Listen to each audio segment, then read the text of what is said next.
it's a daggone, it's a compliment. It's a compliment, man, to be, and a lot of times it can fuck you up. It can ruin your life. You can be obsessed, but I'll tell you one thing.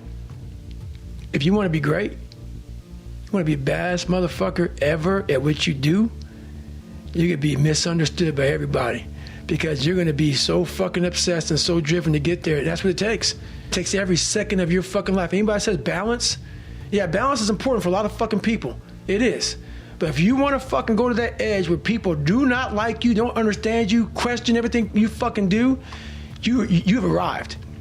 When you are misunderstood to the point where fucking people think you're psycho and you're nuts and you're this and that, why are you in the fucking gym at 1 o'clock in the fucking morning? You just got through doing an op for fucking 13, 14 hours after Ranger School, man, at the gym. What is wrong? You will never understand what is wrong with me. And that's why I'm so fucking glad you don't, because I'm in the right fucking spot. When people don't understand you anymore, you're in that spot of obsession and drive where people are like, what the fuck is wrong with this guy? I don't want to talk to you, man, because you're not going to get it.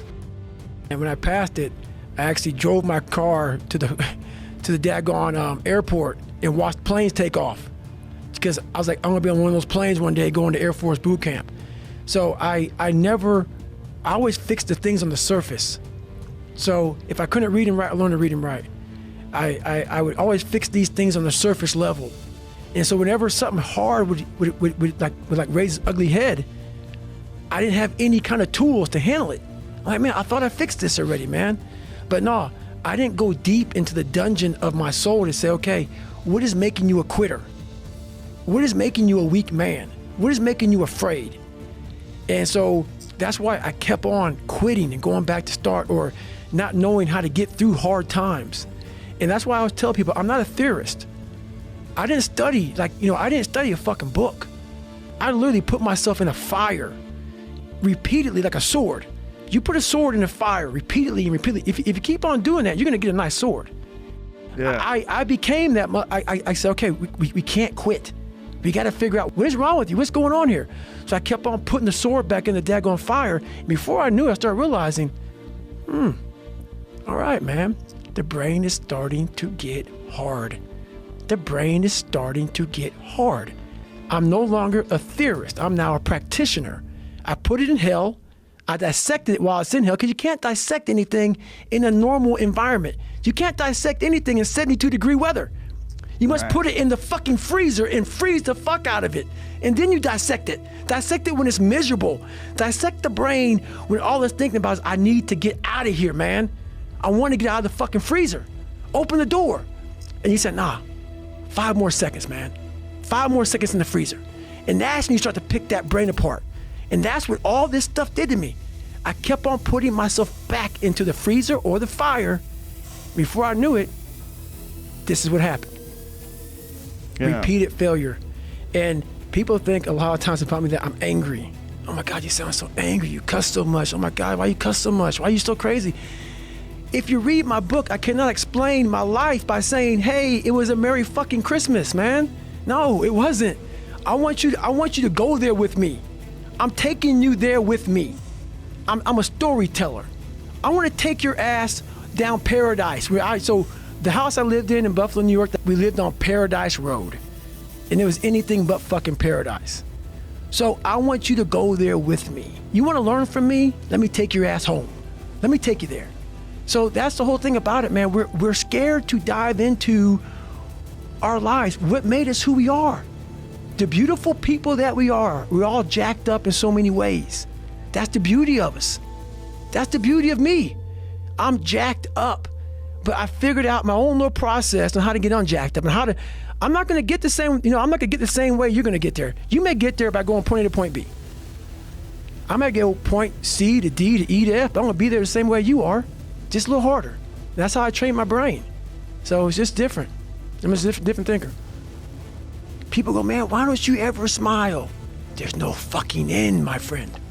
Maybe if you live your life thoroughly, right? You take use of the advantages, make use of the advantages that are put in front of you, make use of your talents, say yes to things, tell the truth, like stand up and get at it, assuming that you can do that. because some people are very ill and hurt.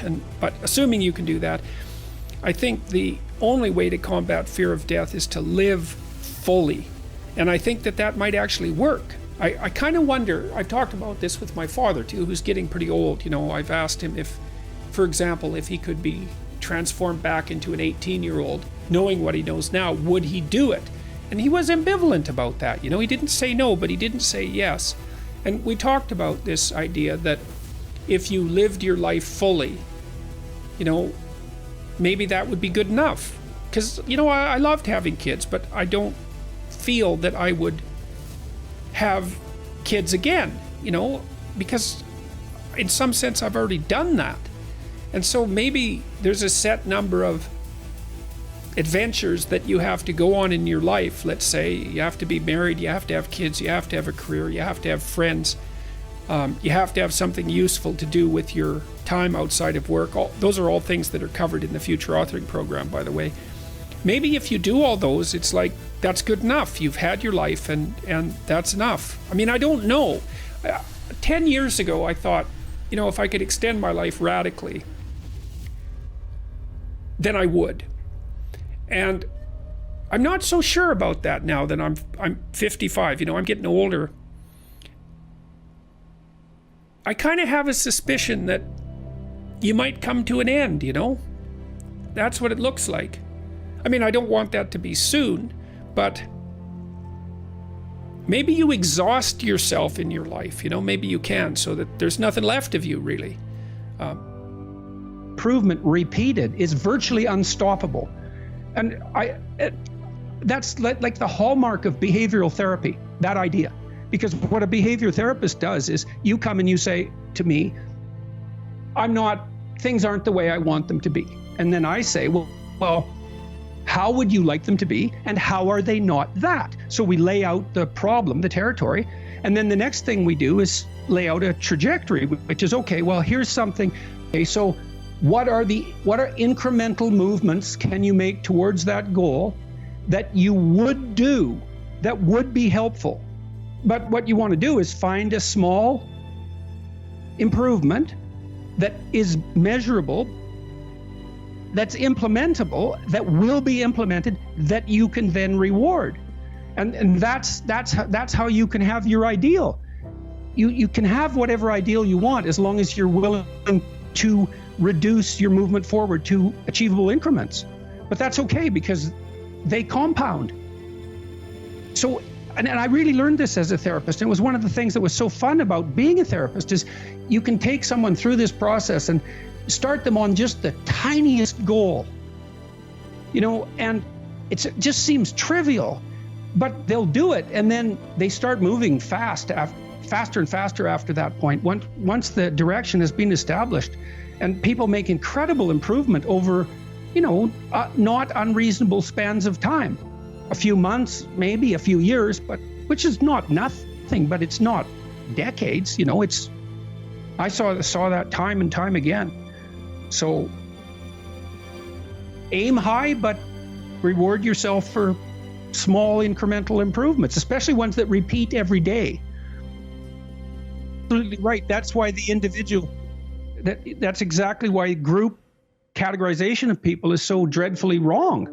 It's like you really are your only comparison group, especially as you get older, because your life is so idiosyncratic and peculiar that look, you have to care what other people think. It's stupid to think otherwise because you have to be social and you have to be aware of what other people are doing and all of that. So this isn't psychopathic individuality, but it is genuinely true that no one has your set of opportunities and limitations.